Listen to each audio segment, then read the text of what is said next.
Hello everyone, मैं हूं शिवम द्विवेदी और आप देख रहे हैं अपना पसंदीदा चैनल ज्ञानोदय के गुरुजी।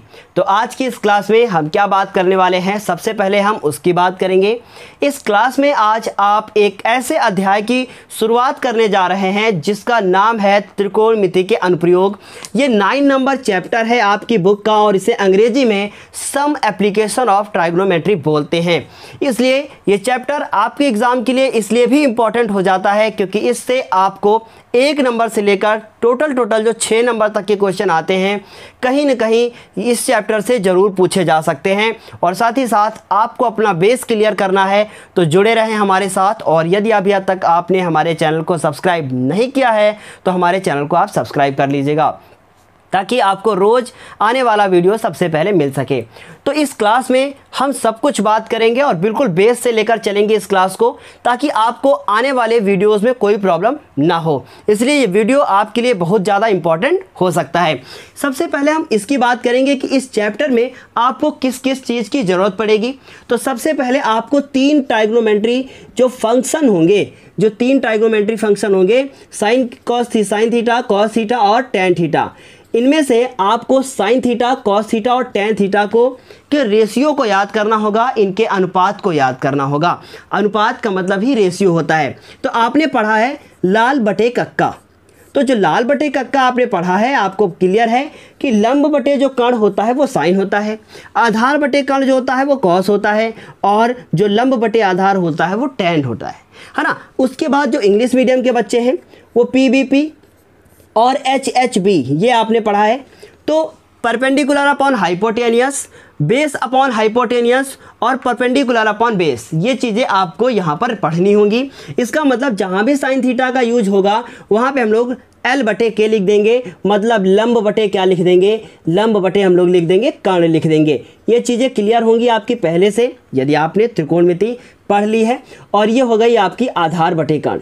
इस क्लास में हम सब कुछ आपको पूरा बेसिक बताएंगे और कोई प्रॉब्लम नहीं होगी। तो ये लंब बटे आधार होगी, तो हम यहाँ पर लिखेंगे लंब बटे क्या चीज़, आधार लिखेंगे। अब बात करते हैं हम कि अगर इंग्लिश मीडियम के बच्चे हैं तो perpendicular upon hypotenuse, base upon hypotenuse, perpendicular upon base, ये आप लिख सकते हैं इतनी चीज़ें। और उसके बाद इस चैप्टर में आपको 2 प्रकार के एंगल भी पढ़ने हैं, मतलब 2 प्रकार के कोण भी पढ़ने हैं। इंग्लिश में हम सबसे पहले बताते हैं, पहला कोण आपको पढ़ना होगा उन्नयन कोण, दूसरा कोण आपको पढ़ना होगा अवनमन कोण। अब ये दोनों कोण किस प्रकार बनते हैं सबसे पहले आपको ये जानना होगा। मान लीजिए कि आप जो हैं किसी एक ऐसे धरातल पर खड़े हैं, बहुत ध्यान से मेरी बात को समझिएगा। मान लीजिए कि ये पृथ्वी है, मतलब ये पृथ्वी का सिरा है और आप यहाँ पर लेट गए हैं, बहुत ध्यान से मेरी बात को सुनिएगा। यहाँ पर आप हैं और अपनी आँख को इस जगह पर रख के सामने आपके कोई इमारत है, सामने क्या है, सामने आपके कोई इमारत है और इस इमारत को आप देख रहे हैं। जब इस इमारत को आप देख रहे होंगे ना तो यहाँ से आपकी आँख और आँख के सामने जो रेखा है, इसे हम लोग कौन से कहेंगे, क्षैतिज कहेंगे। मतलब जो आपके ये आँख की रेखा है तो ये आपका क्षैतिज हो गया। यहाँ से आपने इस इमारत के शिखर को देखना शुरू किया तो आपकी आँख और ये जो रेखा हमने खींची है इसे हम लोग दृष्टि रेखा कहते हैं। क्या कहते हैं, दृष्टि रेखा कहते हैं। इंग्लिश में भी हम सब कुछ अभी बताएंगे। आपने मान लीजिए कि हम अभी यहाँ पर खड़े हैं और मेरी आंखों के सामने ये एक रेखा है जिसको हम लोग क्षैतिज कहेंगे। ये चीज़ क्लियर हो गई कि इसे क्या कहेंगे, क्षैतिज। अब हम अपनी आंखों को उठाना शुरू करते हैं और ऐसे उठाते हैं तो इस क्षैतिज और मेरे आँख के सामने की जो ये लाइन हो गई, इनके बीच में एक एंगल बनेगा। उस एंगल को हम लोग कहेंगे उन्नयन कोण। अब ये ट्रिक के माध्यम से आप समझें, अगर नीचे से ऊपर देखना है तो उन्नयन कोण और जब ऊपर से नीचे देखना है तो अवनमन कोण। ये सिंपल सी बात हो गई।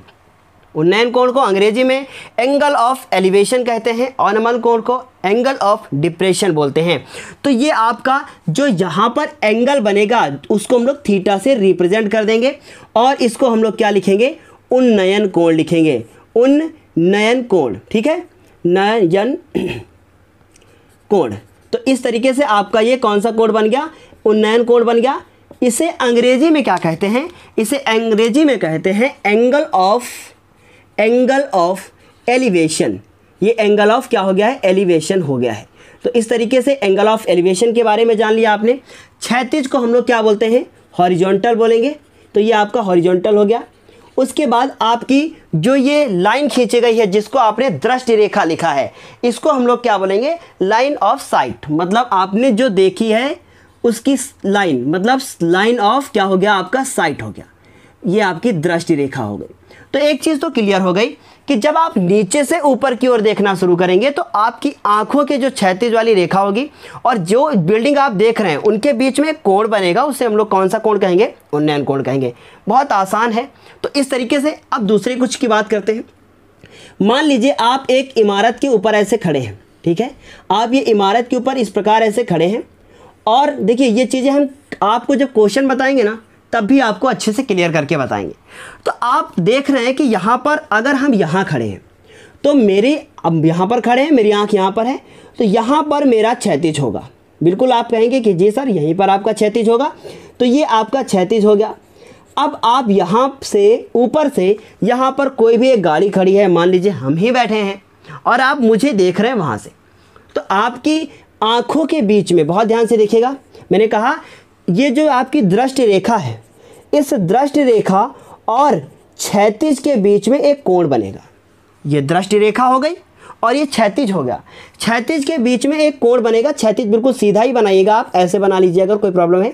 इनके बीच में एक कोण बनेगा और इस कोण को आप क्या कहेंगे, उन्नयन कोण कहेंगे, सॉरी अवनमन कोण कहेंगे, एंगल ऑफ डिप्रेशन बोलेंगे। मान लीजिए कि आप ऐसे खड़े हुए हैं, ऐसे, और ऐसे खड़े होकर आप नीचे देख रहे हैं कि कोई बैठा हुआ है।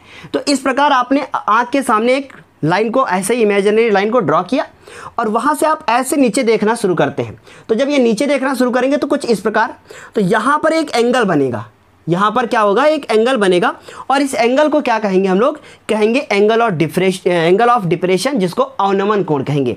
तो एक चीज़ ये भी क्लियर हो गई कि अगर ऊपर से नीचे की ओर देखेंगे तो कौन सा कोण बनेगा, अवनमन कोण बनेगा, और नीचे से ऊपर की ओर देखेंगे तो उन्नयन कोण बनेगा। एंगल ऑफ डिप्रेशन आप इसको लिख लीजिएगा, DEPRESSION।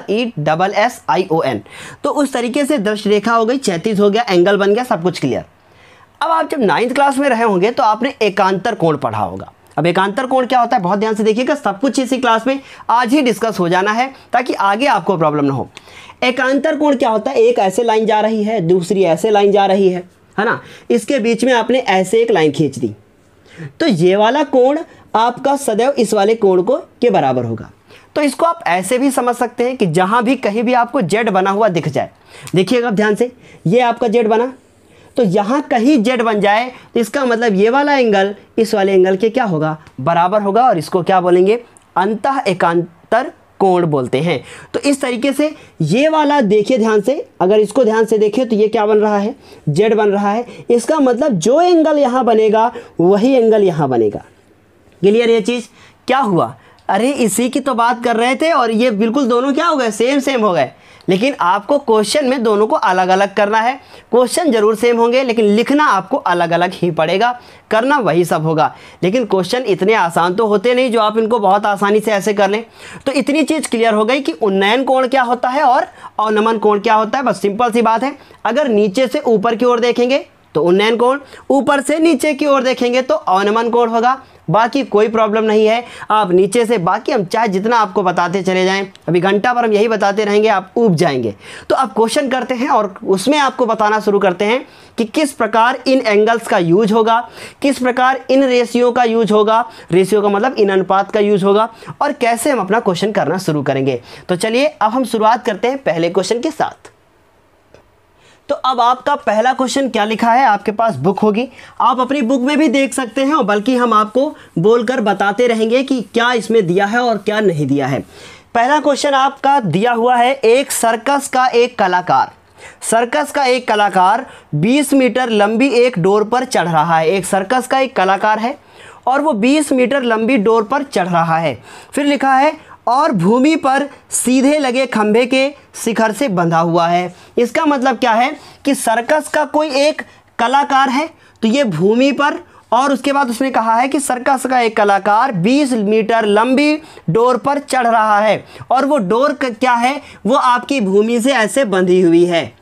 ठीक है, फिर उसके बाद इसका मतलब ये कितने मीटर की हो गई, ये 20 मीटर आपको दे रखा है क्वेश्चन में। फिर लिखा है कि जो अच्छी तरह से तनी हुई है, मतलब इसमें कोई भी झोल नहीं है, कुछ भी नहीं है, बिल्कुल सीधी है। फिर आगे देखिए क्या लिखा है, यदि भूमि स्तर के साथ डोर द्वारा बनाया गया कोण 30 डिग्री हो। कितना हो? 30 डिग्री। इसका मतलब क्या है कि अगर भूमि स्तर, मतलब ये हमारा भूमि स्तर होगा, ये क्या हो गया? हमारी भूमि स्तर हो गया। इस भूमि स्तर के साथ बनाया गया कोण, मतलब ये डोर जो है वो कितने डिग्री का कोण बनाती है? 30 डिग्री का कोण बनाती है। फिर आगे पढ़ते हैं, तो खंभे की ऊंचाई क्या है? मतलब खंभा कोई ऐसे सीधा यहाँ पर जो है पहले से बना हुआ है, ये हमारा क्या है? ये हमारा खंभा है। और इस खंभे में, इस खंभे की ऊंचाई आपसे पूछी गई है। क्वेश्चन कैसा है समझाते हैं, देखिएगा ध्यान से। ये आपकी पूरी की पूरी क्या है? सरफेस है। और यहाँ पर हमने कोई ऐसे खंभा खड़ा कर दिया है। अब इस खंभे को जब हमने खड़ा कर दिया है और उसके बाद यहाँ से ऐसे हमने एक डोर बांधी है, समझ रहे हैं आप मेरी बात को? ऐसे खड़ा है और ऐसे डोर बांधी है। ये जो भूमि की सरफेस है और आपने ये जो डोर बांधी है, इसके बीच में जो एंगल बनता है वो कितने डिग्री का है? 30 डिग्री का है। क्लियर इतनी चीज़? अब उसने पूछा है तो खंभे की ऊंचाई क्या होगी। अब ये पहला क्वेश्चन तो मैंने लिख दिया है। देखिए इसको हम ट्रायंगल मान लेते हैं। ये हमने A किया, ये आपका B हो गया और ये आपका C हो गया। ध्यान से देखें तो अगर खंभा क्या है? पूरा का पूरा एकदम सीधा है, तो यहाँ कितने डिग्री का एंगल बनेगा? 90 बनेगा। तो आपका जो हाइपोटेनियस हो गया है वो AP हो गया है। आपका जो AC है वो आपका क्या हो गया? इस एंगल के लिए क्या हो गया? ये परपेंडिकुलर हो गया। मतलब ये 30 डिग्री के लिए ये वाला जो है वो परपेंडिकुलर है। इस 90 के लिए ये क्या है? ये हाइपोटेनियस है। अब परपेंडिकुलर अपॉन हाइपोटेनियस, इसका मतलब क्या हुआ? परपेंडिकुलर अपॉन हाइपोटेनियस मतलब लंब बटे जो कण है वो कहाँ होता है? वो आप कहेंगे कि लंब बटे कण सिर्फ और सिर्फ साइन में होता है, इसलिए इसमें साइन वाले रेशियो का इस्तेमाल करना होगा। क्लियर है इतनी चीज? अब हम लोग लिखेंगे, सबसे पहले लिखेंगे कि क्या क्या मुझे दिया है। हम लोगों को क्या दिया है? AB दिया है। और AB जो मेरा है वो क्या है? आप लिख लीजिए कि वो हमारा कण है, मतलब हाइपोटेनियस है। कितनी वैल्यू दी है? 20 मीटर हमको वैल्यू दी है। बहुत आसान क्वेश्चन है, इसलिए बहुत ध्यान से, अभी शुरुआत है, बहुत ध्यान से समझने की कोशिश कीजिएगा। फिर जो BC है उसे लिखने की कोई ज़रूरत नहीं है। जो आपका AC है वो कितना है? उसे हम लोग क्या कहेंगे? इस 30 डिग्री के लिए ये क्या होगा? ये हमारा परपेंडिकुलर होगा, क्योंकि जो थीटा होता है उसके सामने वाली जो भुजा होती है उसे हम लोग परपेंडिकुलर कहते हैं, मतलब कि उसे हम लोग लंब कहते हैं। तो लंब और कण के बीच में ऐसा कौन सा रेशियो है जो लंब और कण के बीच में है? तो इस खंभा को ऊंचाई को हम लोग मान लेते हैं H मीटर। हमने इसको मान लिया, तो क्या कर दिया? हमने इसको लिखा H मीटर। अब इसको करने से पहले आपको लिखना पड़ेगा माना खंभे की ऊंचाई। तो यहाँ ना लिखिएगा, यहाँ लिख दीजिए माना खंभे की ऊंचाई, मतलब लेट द हाइट ऑफ पोल। माना खंभे की जो ऊंचाई है वो कितनी है, उसे लिख लेते हैं खंभे की ऊंचाई। कितनी ऊंचाई मान ले? H मीटर है। क्लियर है इतनी चीज कि खंभे की ऊंचाई को क्या माना? H माना। अब उसके बाद आप लिख दे यहाँ पर कि चूंकि साइन थीटा इजकल टू क्या होता है? आपको पता है लंब बटे क्या होता है? कण होता है। और लंब की जो वैल्यू है वो कितनी दी है? आपको H मीटर दी है, तो हमने H लिखा। कण की वैल्यू जो दी है वो 20 दी है, 20 लिखा। फिर उसके बाद साइन कितना हो गया? 30 हो गया। अब यहाँ पर पूरी त्रिकोणमिति टेबल आपको याद होनी चाहिए। साइन 30 का जो वैल्यू होता है वो कितना होता है? 1/2 होता है। H अपॉन कितना हो गया? 20 हो गया। कैसे गुणा कर दीजिए, इसका इससे होगा तो गुणा होगा 2H होगा, और 20 का 1 से होगा तो कितना होगा? 20 होगा। अब उसके बाद आप ये 2 कहाँ लेकर चले जाएं? नीचे ले जाएं, और हो जाएगा 20/2। कैंसिल आउट कर देंगे तो 2 × 2 और ये हो जाएगा 10, मतलब ये आपका आ गया 10 मीटर। तो हम लास्ट में लिख देंगे अतः खंभे की जो ऊंचाई है, खंभे की क्या चीज़? ऊंचाई है, वो आपकी कितनी आ गई है? वो आपकी आ गई है 10 मीटर होगी। तो इस तरीके से उम्मीद है पहला क्वेश्चन आपको समझ में आ गया होगा। अगर नहीं आया है तो थोड़ा सा और पेशेंस रखें, क्योंकि धीरे धीरे आपको सब कुछ समझ में आने लगेगा। तो पहला क्वेश्चन तो मैंने कर दिया है। अब इसके बाद हम बात करेंगे दूसरे क्वेश्चन की। तो दूसरा क्वेश्चन क्या है उसे पढ़कर बताते हैं। दूसरा क्वेश्चन लिखा है आंधी आओ। बहुत अच्छा इंपॉर्टेंट क्वेश्चन है ये आप लोगों का। ये क्वेश्चन बहुत बार पूछा गया है और जब भी ये क्वेश्चन आता है पूरे 4 नंबर का आता है। समझने की कोशिश कीजिएगा। आंधी आने से एक पेड़ टूट जाता है।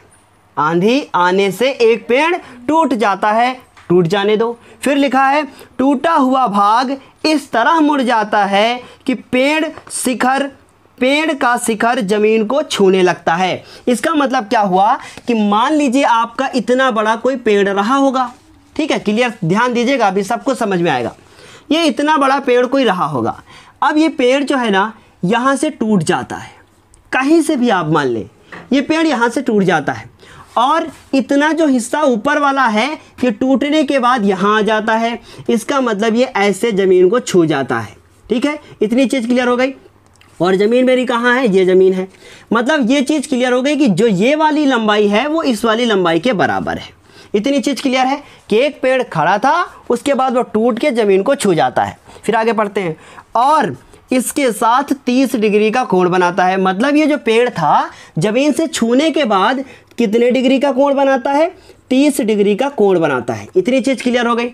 फिर आगे पढ़ते हैं, पेड़ के पाद बिंदु की दूरी, पेड़ का पाद बिंदु क्या होता है, जो ये पेड़ था उसका ये नीचे वाला बिंदु, जड़ वाला पॉइंट, पाद बिंदु की जो दूरी है वो क्या है, जहाँ पेड़ का शिखर जमीन को छूता है 8 मीटर है। मतलब पाद बिंदु से जहाँ पेड़ का शिखर जमीन को छूता है वहाँ से वैल्यू कितनी है, 8 मीटर है। क्या ये इतनी चीज़ क्लियर हुई, कितने मीटर है, 8 मीटर है। फिर आगे पढ़ते हैं, कह रहा है पेड़ की ऊंचाई ज्ञात करो। वाह, बहुत अच्छा क्वेश्चन आया है। कह रहा है कि पेड़ की ऊंचाई ज्ञात करो। अगर आप ये निकाल लें कि मेरा कितना बड़ा जो पेड़ था वो कितना सही सलामत है, देखिए क्वेश्चन बहुत तरीके से हो सकता है।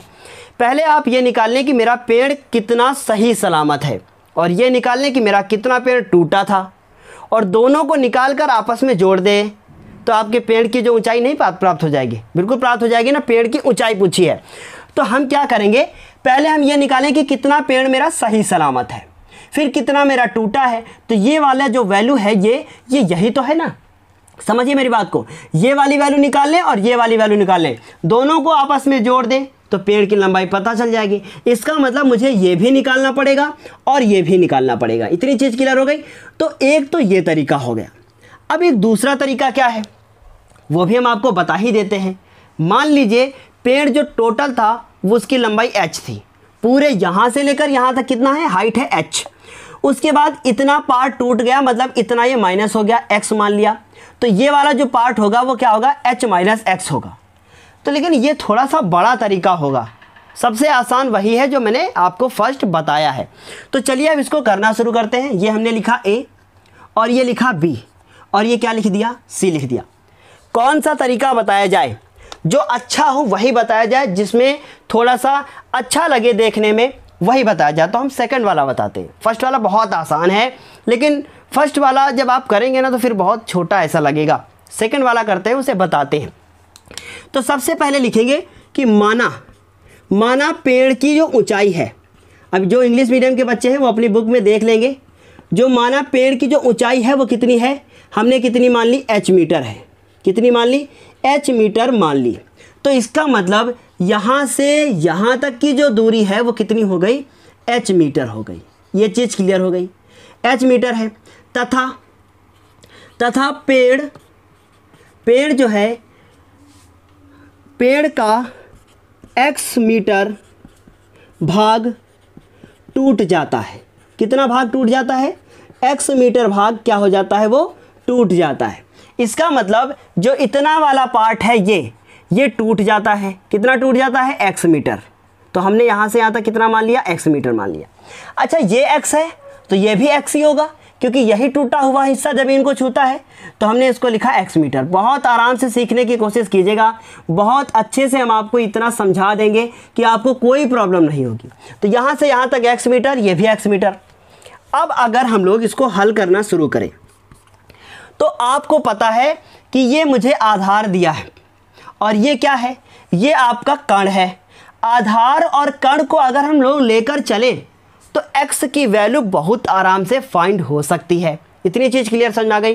तो हमने क्या लिखा, हमने लिखा कि त्रिभुज, मान लीजिए a, b और c, त्रिभुज a b c में, देखिए आप थोड़ा सा शॉर्ट में चलना शुरू करेंगे। क्या करेंगे, त्रिभुज a b c में हम लोग जानते हैं ये क्या है, आधार, और ये क्या है, कण। तो cos थीटा का इस्तेमाल कीजिए। cos थीटा बराबर क्या, आधार बटे क्या लिखेंगे हम लोग, कण लिखेंगे। क्लियर है इतनी चीज़? क्या लिखेंगे? आधार बटे कण मतलब बेस अपॉन हाइपोटेनियस। अब इसका बेस कितना है? 8 है, तो हमने कितना लिख दिया? 8 मीटर। 8 मीटर हो गया। उसके बाद ये एंगल देखो कितना है, कितना एंगल है आपका? 30 डिग्री का कोण बन रहा है। उसके बाद नीचे खींची लाइन, कण की वैल्यू कितनी है नहीं पता, तो उसको क्या कर दिया? x लिख दिया। मीटर लिखने की कोई ज़रूरत नहीं है, बस 8 आप लिख दीजिए। तो ये चीज़ क्लियर हो गई कि cos 30 बराबर 8 बटे x हो गया। अब cos 30 की वैल्यू रखी जाए। आपको याद होगा कि cos जो 30 की वैल्यू होती है वो √3/2 होती है, और उसके बाद ये हो गया 8 बटे कितना? x। अब इसका कर दिया जाए कैंची गुणा। इसको जब इसके साथ गुणा करेंगे तो कितना आंसर आएगा? √3x, और 8 को जब 2 से करेंगे तो 16 आएगा। ये चीज़ क्लियर हो गई? कितना हो गया? आपका आंसर हो गया √3x और ये हो गया 16।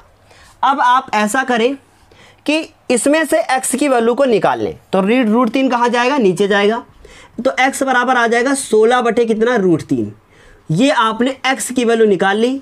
आपने ये निकाल लिया कि पेड़ का कितना हिस्सा टूटा था, ये चीज़ आपने निकाल ली है। अब ये टूटा वाला हिस्सा तो हमने निकाल लिया।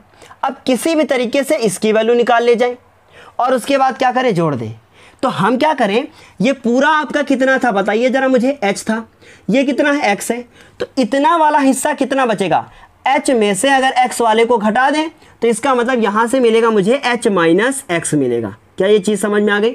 यहाँ से कितना मिलेगा? h माइनस x मिलेगा। पूरा नहीं मिलेगा, पूरा h था, इतना पार्ट निकल गया है तो मिलेगा मुझे h माइनस x। अब ये हो गया आपका परपेंडिकुलर, मतलब आपका लंब हो गया। ये आपका आधार हो गया। चाहे आप तो परपेंडिकुलर अपॉन ये भी लगा सकते हैं, तो आप चाहे तो ये लगाएं, चाहे तो ये लगाएं, कोई भी आपकी इच्छा, जो मन करे वो लगाएं। तो हम इसी को लगाकर करते हैं। हमने लिखा आधार और ये क्या है? लंब है। तो हम लिखें कि पुनः त्रिभुज, मतलब अगेन इन ट्रायंगल ABC, पुनः त्रिभुज ABC में, और कौन सा रूल लगा दे? tan थीटा बराबर, tan थीटा बराबर, अब क्या लगा दे? AC बटे कौन? BC। इसका मतलब लंब बटे क्या? आधार आप लगा दे, और लंब की वैल्यू कितनी है? h माइनस x है। कितनी है? h माइनस x है। और आधार की वैल्यू कितनी है? 8 है। और tan वैल्यू कितने लिखेंगे? 30। क्या इतनी चीज़ क्लियर हुई?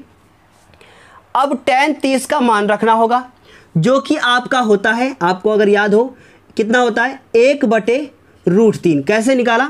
हम लोगों ने लिखा sin 30 और sin 30 बटे cos 30। cos 30 का मान कितना होता है? sin 30 का 1 बटे 2, और cos 30 का मान √3 बटे 2।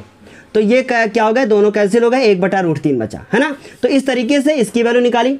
फिर उसके बाद h माइनस x लिखा, और ये हो गया 8। x की भी वैल्यू रखेंगे, लेकिन थोड़ा सा सॉल्व कर लें। उसके बाद इसका जब इसके साथ गुणा करेंगे तो √3 और h माइनस x हुआ। उसके बाद इसको जब इसके साथ करेंगे तो कितना होगा? 8 होगा। क्या इतनी चीज़ क्लियर हुई? अब देखिए, ये हो गया √3 और उसके बाद h, इसको जब इसके साथ गुणा करेंगे तो √3 और उसके बाद x, और बराबर कितना? 8। अब ये √3 h हो गया, माइनस √3 लिखा, और x की वैल्यू अभी आपने निकाली थी, कितनी थी? 16 बटे √3। तो कितना लिखेंगे? 16 बटे √3। देखिए, थोड़ा कठिन करोगे ना तो आपको थोड़ा सा ज़्यादा सीखने को मिलेगा। तो ये हो गया √3h, और ये कैंसिल हो गया, तो यहाँ से मिले 16, और बराबर कितना? 8। अब ये 16 उधर जाएंगे, जुड़ जाएंगे, तो √3h उधर गए, जुड़ गए, मतलब √3h बराबर 24 बटे आएगा आपका √3। तो हम यहाँ क्या लिखेंगे? लिखेंगे h बराबर 24 बटे √3। तो ये मेरा आंसर हो सकता है। लेकिन अब नीचे 3 आया है और ऊपर लिखा है 24, और 24 के पहाड़े में 3 आता है। इसका मतलब अगर हम लोग ऊपर और नीचे दोनों में √3 से गुणा कर दें, देखिए तोड़ना तो आपके लिए कठिन होगा। लिखें 8 गुणे 3, फिर 3 को तोड़ें, √3 गुणे √3, फिर काटें, फिर उत्तर आएगा 8 √3। तो काहे इतना बवाल करोगे? देखो कितना आसान है। √3 ऊपर, √3 नीचे। क्या किया? 24 √3, और नीचे क्या? √3 कितना हो गया? 3, 3 कम 3, 3 और 24। कुछ सोचना ही नहीं है आपको, बस क्या कर देना है? जितना नीचे रूट में लिखा है उतना ऊपर लिख देना है, ऊपर नीचे दोनों गुणा, सब खत्म। क्या हुआ? 8 √3। तो अब लास्ट में आप लिख सकते हैं, अतः जो पेड़ की जो ऊंचाई थी, अतः पेड़ की जो ऊंचाई हम लोगों ने निकाली है वो कितनी आ गई है? 8 √3 मीटर आ गई है। तो इस तरीके से उम्मीद है इतना क्वेश्चन आपको समझ में आया होगा। कि शुरुआत में ही इतने बड़े बड़े क्वेश्चन दे दिए, ना जाने क्या हाल होगा। तो मनोहर बुक में आपको थोड़ा सा आसान तो ज़रूर मिलेगा, लेकिन एग्ज़ाम में क्वेश्चन इसी टाइप के आते हैं, इसलिए इन पर बहुत मेहनत आपको करने की ज़रूरत है। तो चलिए अब इसका आप स्क्रीनशॉट ले लीजिए, बाद में इसे समझिएगा और जहाँ भी प्रॉब्लम हो फिर आप हमसे पूछिएगा।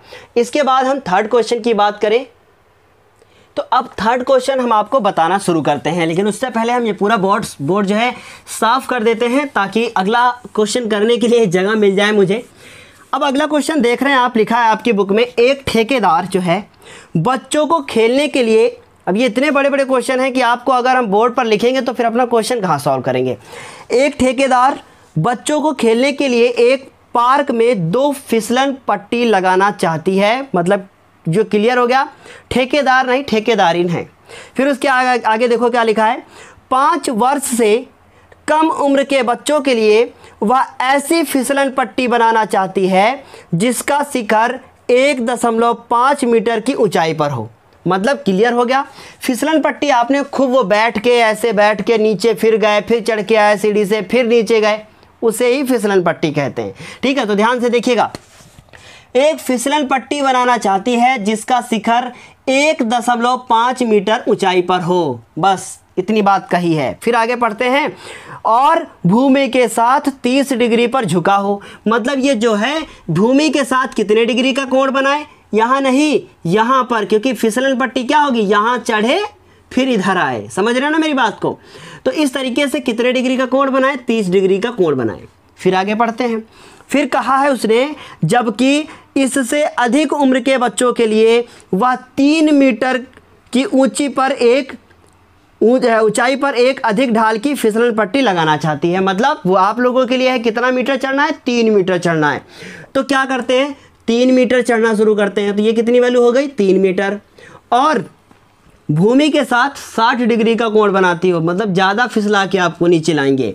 तो इस तरीके से भूमि में कितना कोण बनाती हो, 60 डिग्री का वो कोण बनाती हो। फिर आगे देखिए क्या पढ़ते हैं, फिर लिखा है, यही पूछेंगे कि इनकी लंबाई क्या होगी फिसलन पट्टी की, पढ़ के देखते हैं। प्रत्येक स्थिति में फिसलन पट्टी की लंबाई क्या होगी, वही पूछा है कि कितनी लंबी फिसलन पट्टी आपको बनानी पड़ेगी। तो चलिए अब इस क्वेश्चन को हम बताना शुरू करते हैं। देखिएगा ध्यान से, पहली लिखेंगे, पहली फिसलन पट्टी के लिए, पहली फिसलन पट्टी की, माना लगा के लिख दीजिए, माना पहली फिसलन पट्टी की जो लंबाई है उसको कुछ भी आप मान लीजिए, मान लिया आपने कितनी मानी है, x मीटर है। इसका मतलब इसको आपने मान लिया कितना मीटर, x मीटर। ठीक है, तो पहले क्वेश्चन को करते हैं, दूसरे को बाद में करेंगे। माना पहली फिसलन पट्टी की लंबाई x मीटर है। उसके बाद फिर लिखेंगे कि अब ये आपका कौन हो गया, ये A हो गया, ये B हो गया और ये C हो गया।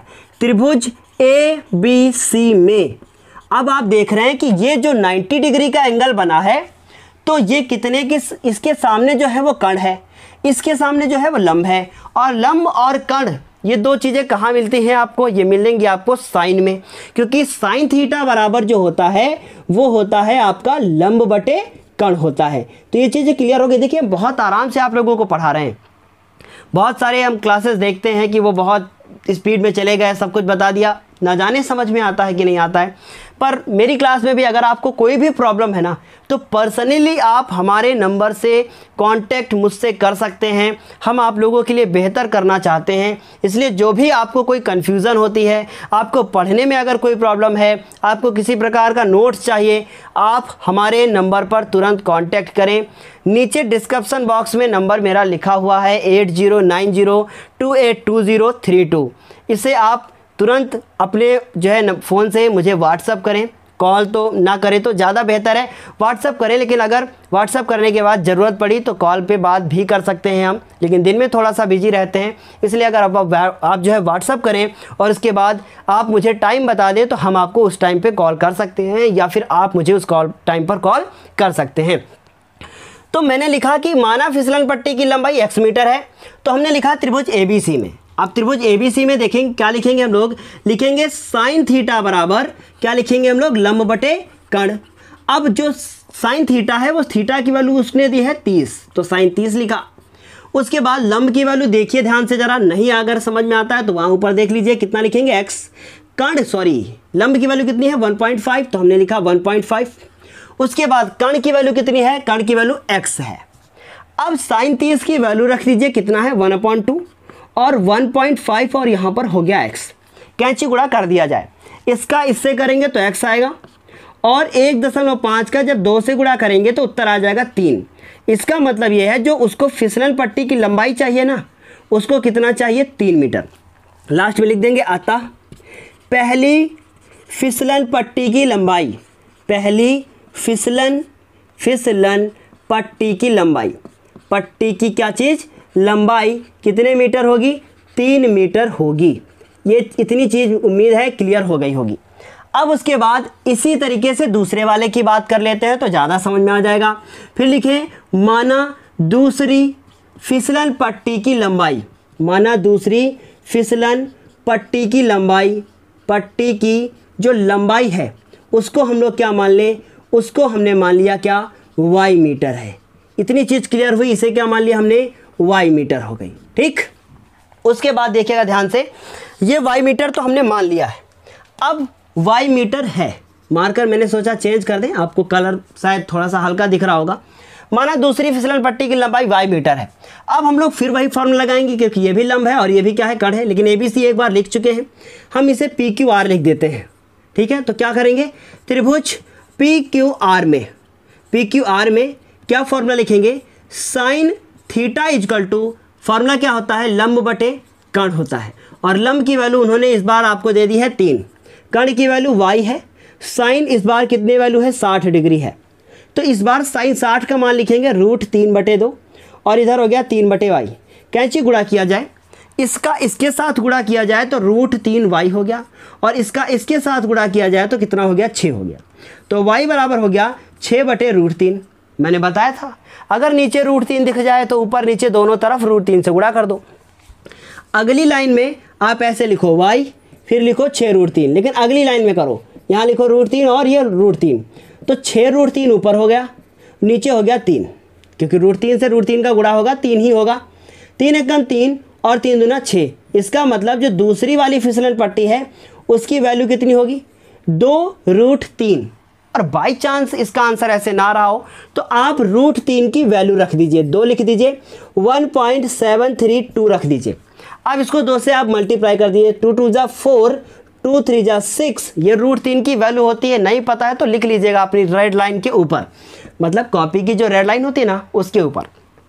फिर 2 3 6 हो गया, 2 7 14 के 4 और उसके बाद 1 हासिल हुआ, 2 एकम 2 और 1 कितना हो गया 3। इसका मतलब इतने मीटर उसकी जो है फिसलन पट्टी की लंबाई होगी। हो सकता है पीछे बुक में आंसर 3.46 तक ही दिया हो, लेकिन हमने थोड़ा सा और बढ़ाकर लिख दिया है, कोई फ़र्क नहीं पड़ता है, वो दशमलव के 3 अंकों तक लिखा है। तो इतनी चीज़ क्लियर हो गई कि पहली फिसलन पट्टी की लंबाई आपकी 3 मीटर की है और दूसरी फिसलन पट्टी की लंबाई इतने मीटर है। इससे ये चीज़ तो क्लियर है कि पहली पट्टी जो थी वो छोटी होनी चाहिए, जो दूसरी पट्टी है वो बड़ी होनी चाहिए, और दूसरी वाले में आपको 60 डिग्री के साथ घुमा रहे हैं। इसका मतलब यहाँ पे 30 डिग्री का एंगल था और यहाँ पे 60 डिग्री का एंगल था। ये मेरी जो है सरफेस थी। ऊपर से अगर आप सोचें, ध्यान दीजिएगा, अगर ये देखिए ध्यान से तो कुछ हम आपको बताना चाहते हैं।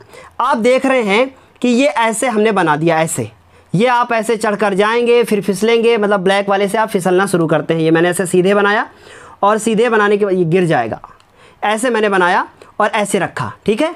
तो अब आप वहाँ से जब कूदना शुरू करेंगे तो कितने डिग्री का एंगल है आपका, मैंने कहा 30 डिग्री का। अब अगर इसको बढ़ाना है एंगल को तो क्या करेंगे, आप इसको ऊपर ऐसे उठाना शुरू करेंगे, तो मतलब आपको थोड़ा सा डायरेक्ट वो गिराना चाहते हैं, लेकिन इसको भी लंबा कर दिया है तो मतलब थोड़ा सा आपको प्रॉब्लम होगी गिरने में। तो इस तरीके से आपकी जो फिसलन पट्टियों की लंबाई थी वो तो आ चुकी है।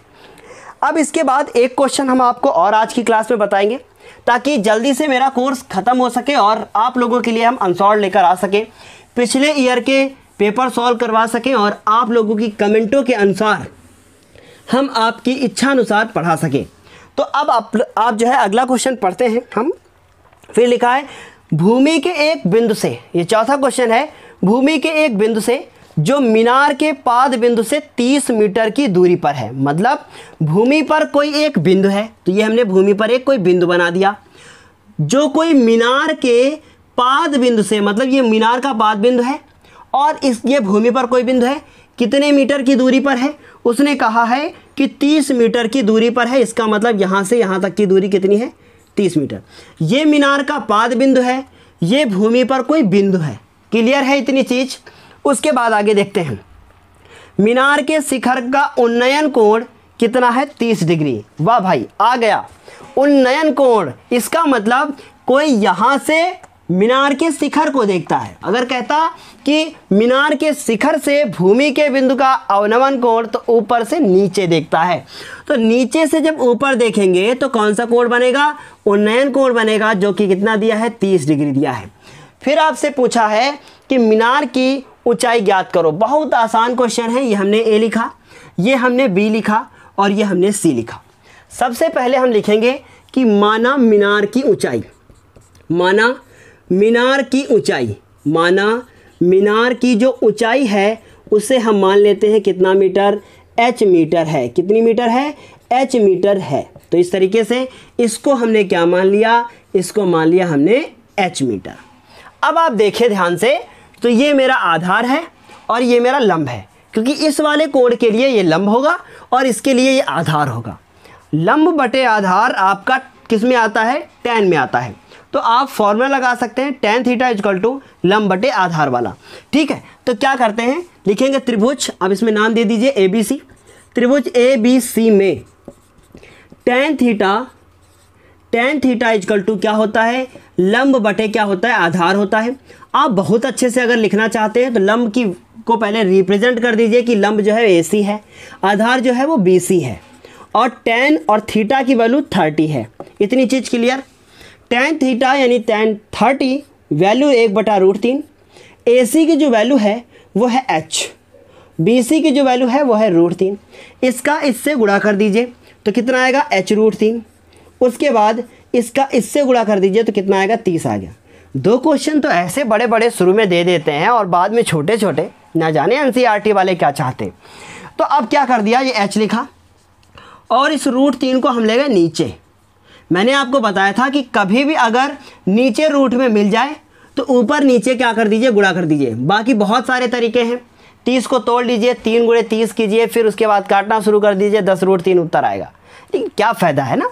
तो क्या किया, 30√3 लिखा और उसके बाद √3 से ऊपर गुणा और √3 से नीचे गुणा। जो नीचे होगा उसी से करेंगे।